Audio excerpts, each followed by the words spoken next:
The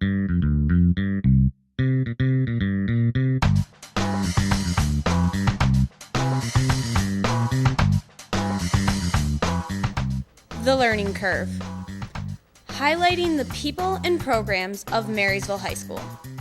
On June 2nd, Marysville High School's Algebra students learned about probability with a unique project. All students designed and created a game to explain the concept of probability. Students then demonstrated their games to others in a small carnival atmosphere. Mrs. Anna Coughlin, math teacher at Marysville High School, explains more about the students and the concepts being taught. We used the Probability and Statistics unit in Algebra 1-2 to do a carnival project with. Instead of a regular assessment, we decided, hey, let's have them actually make something that represents theoretical and experimental probabilities. Do you believe that the students learned the concepts using the hands-on teaching method?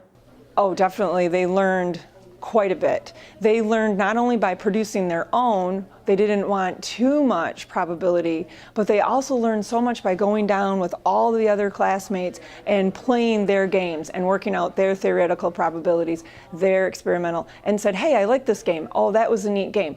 Wasn't anything over the top, but yet just putting different spins on it, it was a lot of fun. And they really bring those lessons home. Mr. Steve Rogers, also a math teacher at MHS, explains where the students obtained all the supplies and if they built the games themselves. All right, the students make their games on their own. They're not supposed to go out and purchase anything per se that's pre-made. The idea is to get them to think about what they want to do and use a lot of stuff around the house. We didn't want to make it a big ordeal, but construction paper or the cardboard boxes that you get from stores, what have you, it's something simple.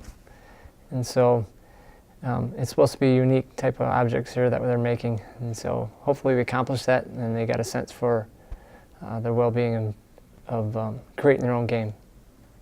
What was the students' overall reaction to the lesson, and do you plan to continue the project in the future?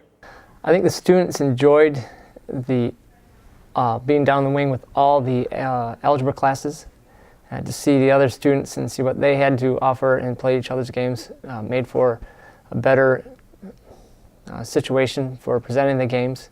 They got to get a lot of feedback of what they liked, didn't like, what they could improve upon, and what they found that they did quite well when comparing to other classmates or classes from the other teachers. We plan on doing this again. I think it's a valuable lesson that's outside a paper and pencil test. What are the chances that you would have learned about probability using this method? Well, we appreciate Mrs. Coughlin, Mr. Rogers, and all the MHS algebra teachers for creating this interesting unit. I'm Holden Gauthier for M6 Television. Be sure to join us again next time on The Learning Curve. The learning curve, highlighting the people and programs of Marysville High School.